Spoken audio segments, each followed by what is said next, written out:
Hello नमस्कार दोस्तों, कैसे हो आप लोग। स्वागत है आप सभी का। और मैं आप लोगों के लिए कुछ इन्फॉर्मेशन लेकर के आया हूं, जिसको लेकर के बहुत सारे बच्चे जो है तरह तरह की भ्रांतियों में है, तरह तरह की चीज़ें जो है वो कहीं ना कहीं किसी न किसी वीडियो पर सारी चीज़ें देख रहे हैं, सुन रहे हैं। तो मैं यहाँ पर कुछ कुछ पार्ट्स पर लेकर के आऊँगा, बताऊँगा इन्फॉर्मेशन। यहाँ पर अगर हम बात करते हैं valuable information about the exam से रिलेटेड बात करेंगे। पहले तो उन सभी बच्चों को कॉन्ग्रेचुलेसन्स जिन लोगों का यूजीसी नेट का एग्ज़ाम क्वालिफाई हो चुका है, या पीएचडी के रूप में, यूजीसी नेट के रूप में, या फिर जेआरएफ के रूप में। उन सभी को बहुत बहुत कॉन्ग्रेचुलेसन्स। और दूसरा एक प्रश्न दिख रहा है कि क्या यह एग्ज़ाम का जो रिज़ल्ट है यह रिवाइज हो सकता है कि नहीं। इसमें बहुत सारे बच्चों ने इस एग्ज़ाम को लेकर के विरोध भी दिया है और अपना संज्ञान पत्र भी शिक्षा मंत्री को सौंप दिया है। लेकिन अभी किसी तरह से बहुत सारी वीडियोस में आप देख रहे होंगे कि ऐसा हो चुका है, लेकिन ऐसा हुआ नहीं है, अभी तक नहीं हुआ है कि कोई भी रिवाइज आंसर की जारी करने की बात किसी ने भी की हो। तो पहले तो अभी तो इस पर मोहर लग गई, अभी तक तो इस पर है कि अभी कोई रिवाइज आंसर की आने की कोई डेट या कोई भी ऐसी संभावना नहीं व्यक्त की गई है। ठीक है, अब बात करते हैं। जैसा कि आप लोग जानते हैं कि ये जो एग्ज़ाम आपका हुआ है, इस एग्ज़ाम को अगर हम देखें तो लगभग कितने बच्चों ने फॉर्म फिलअप किया था, तो लगभग अगर हम बात करते हैं, अभी इस पर भी डिस्कस करेंगे कि कैसे रिजल्ट देखें, क्या करें उसके बारे में भी। तो लगभग 11 लाख बच्चों ने फॉर्म भरा था। कितने % बच्चों ने भरा था फॉर्म, तो मैं यहाँ पर आप लोगों को बता देता हूँ कि लगभग 11 लाख बच्चों ने फॉर्म भरा था। और जो अपीयर हुए हैं बच्चे, 11 लाख ने तो फॉर्म भरा था, ठीक है, लेकिन अपीयरिंग वाले बच्चे जो जब री एग्ज़ाम हुआ है तो लगभग 6 लाख कुछ बच्चे, मतलब मान के चलो कि 7 लाख बच्चे लगभग इस एग्ज़ाम को दिए हैं। अब यहाँ पर बात करते हैं कि क्या सभी 7 लाख दिए हैं, और बहुत सारे बच्चे सक्सेसफुल हुए, बहुत सारे नहीं हुए हैं। तो एक बात हम यहाँ पर कर लेते हैं, जितने भी बच्चे हैं, कि एक प्रश्न रहता है कि कितने नंबर पर कट ऑफ गई है, कितने नंबर वाले पास हैं, कितने नंबर वाले मतलब सबसे मिनिमम क्या है, सबसे अपर क्या है। उन सब चीज़ों के लिए हम यहाँ पर बात करने वाले हैं। जैसा कि आप देखेंगे ये रिज़ल्ट आपको वहाँ पर शो कर रहा होगा, इसके आधार पर आप देख सकते हैं सब्जेक्ट वाइज यहाँ पर दिया गया है। जैसे अगर हम बात करते हैं इकोनॉमिक्स के लिए, ठीक है ना, अनरिजर्व कैटेगरी भी ध्यान रखिएगा कि यहाँ पर टोटल जो है, ग्रांड टोटल जो गया है 66 नंबर, लेकिन कट ऑफ गई है कितना 210 जो कट ऑफ गई है, ये आपके अंक के संदर्भ में गई है। परसेंटाइल की बात यहाँ पर नहीं हो रही है। परसेंटाइल जो है आपका एक तरीके से रैंक बताता है कि मान लो जितने बच्चे इकोनॉमिक्स में या किसी भी सब्जेक्ट में जितने बच्चे बैठे हैं, उनमें से आपका क्या परसेंटाइल है। मतलब जैसे अगर हम कहते हैं 98% है, तो 98% का मतलब क्या हुआ, आप जो है शुरुआत के 2% जो बच्चे हैं अच्छे वाले, उनमें आपका नाम आ रहा है, समझ गए।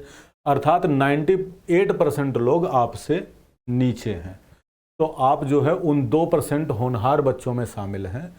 ये परसेंटाइल का मतलब है, मतलब रैंक बता रहा है आपको।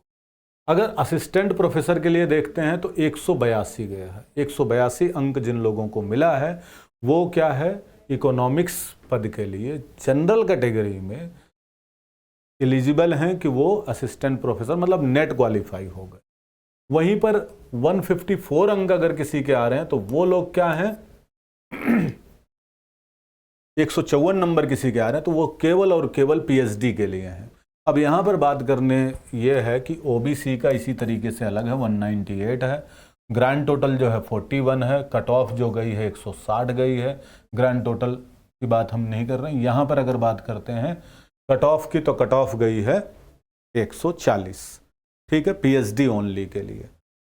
ये फिर ईडब्ल्यूएस का भी इसी तरीके से दिया गया है, एससी एसटी का भी दिया गया है।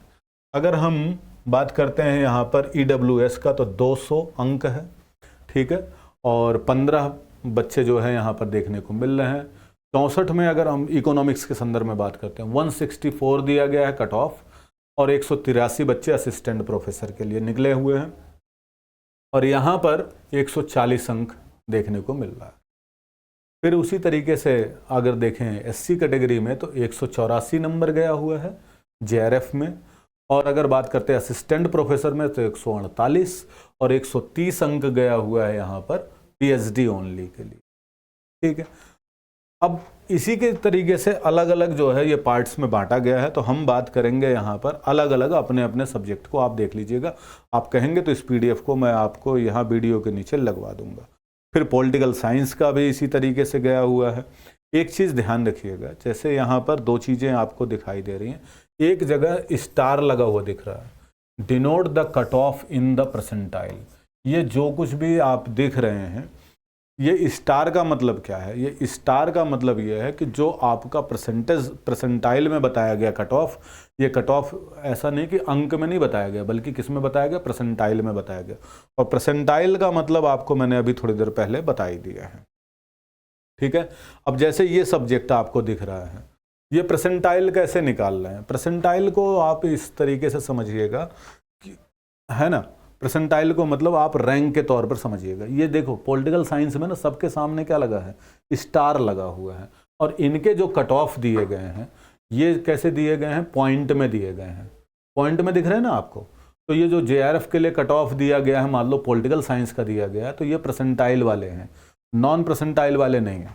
यहाँ पर देखो ये इसके सामने स्टार नहीं लगा है फिलॉसफी में, तो इसका मतलब ये 200 जो 2 अंक आए हैं ये परसेंटाइल में नहीं दिया गया है।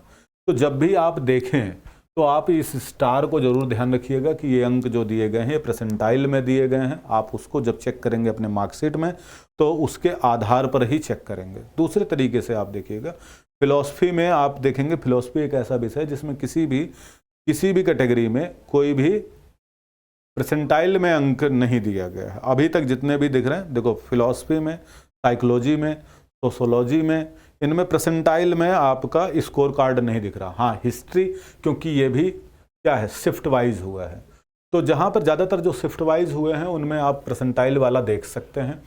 और आपको ये भी पता होगा कि इस बार जो आपका एग्ज़ाम हुआ है, ये एग्ज़ाम नॉर्मलाइजेशन के आधार पर आपका रिजल्ट आया है। नॉर्मलाइजेशन क्या होता है?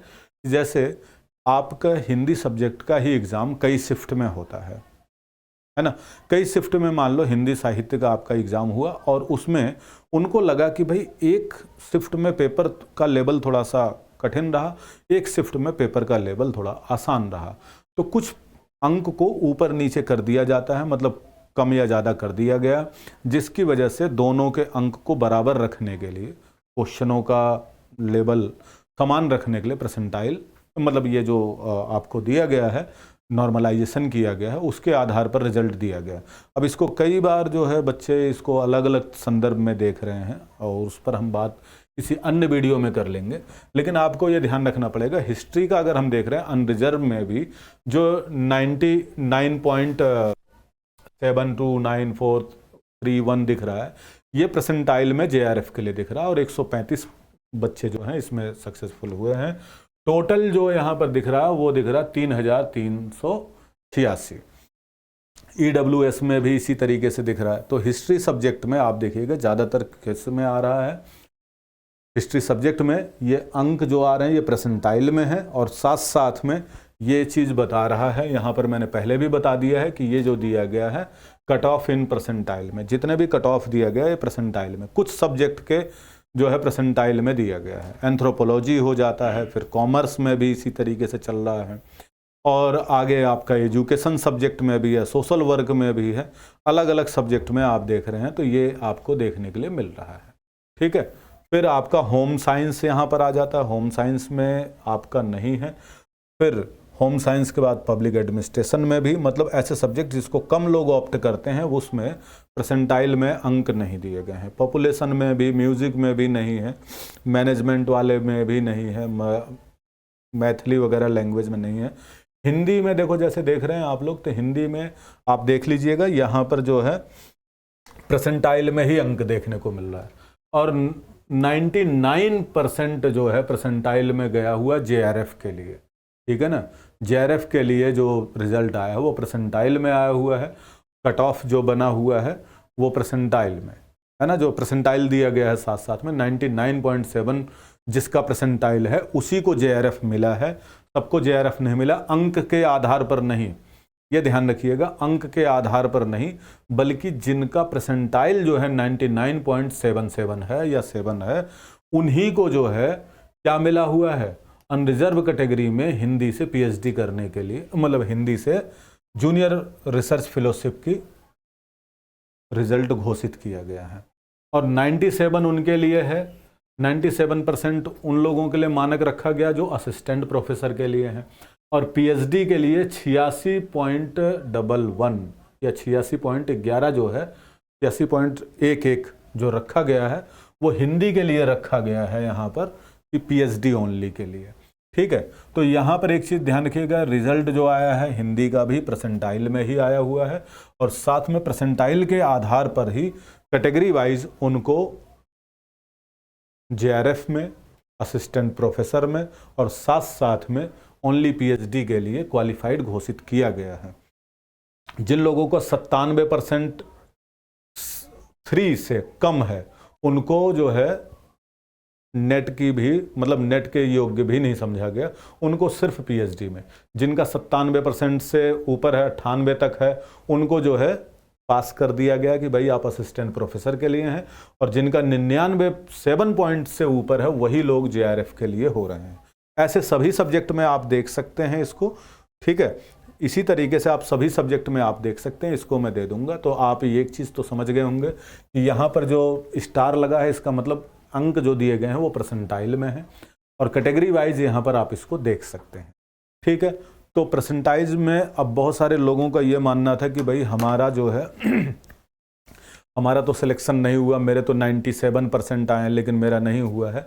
तो आपको मैंने ये बता दिया, इसके आधार पर देख लेंगे, आप इसी के आधार पर मिलाएंगे कि आप किस कैटेगरी में आ रहे हैं। साथ साथ में यदि परसेंटाइल आपका कम है, इन्होंने अपना क्राइटेरिया फिक्स कर दिया कि इतने परसेंटाइल से ऊपर वाले ही, इतने परसेंटाइल वालों को ही हम जेआरएफ करवा रहे हैं, इतने परसेंटाइल वालों को हम क्या कर रहे हैं, इतने परसेंटाइल वालों को हम असिस्टेंट प्रोफेसर के लिए दे रहे हैं, और इतने परसेंटाइल वालों के लिए ही हम पीएचडी ओनली में क्वालिफाई मान रहे हैं।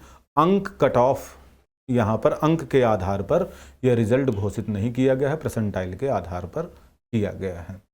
तो अभी बाकी अगर ऐसा कुछ होता है, कुछ नई जानकारी मिलती है एग्ज़ाम के संदर्भ में और भी कैसे तैयारी करें आने वाले समय में, उसके लिए आप चाहें तो इस चैनल से जुड़े रहें, अपने जो है KGS UGC नेट चैनल से, और सब्सक्राइब कर लीजिएगा। इससे रिलेटेड वीडियो मैं जल्द ही लेकर के आऊँगा स्ट्रेटजी के लिए, और स्ट्रेटजी जो आपके दिसंबर या जनवरी फरवरी में अगर एग्ज़ाम होता है तो उसके लिए हम स्ट्रेटजी बिल्कुल यहाँ पर धांसू स्ट्रेटजी एकदम डिस्कस करेंगे कि जो नए पैटर्न के हिसाब से पेपर आ रहे हैं उनमें क्या क्या चीज़ें पढ़ें, कैसे छोड़ें, किन किन यूनिट्स पे ज़्यादा फोकस करें, उससे रिलेटेड हम लेकर के वीडियो हाजिर होंगे। और आई होप आप लोगों को पसंद आएगा और चीज़ों को देख लीजिएगा। तब तक के लिए thank you so much, take care, bye bye, जय हिंद, जय भारत।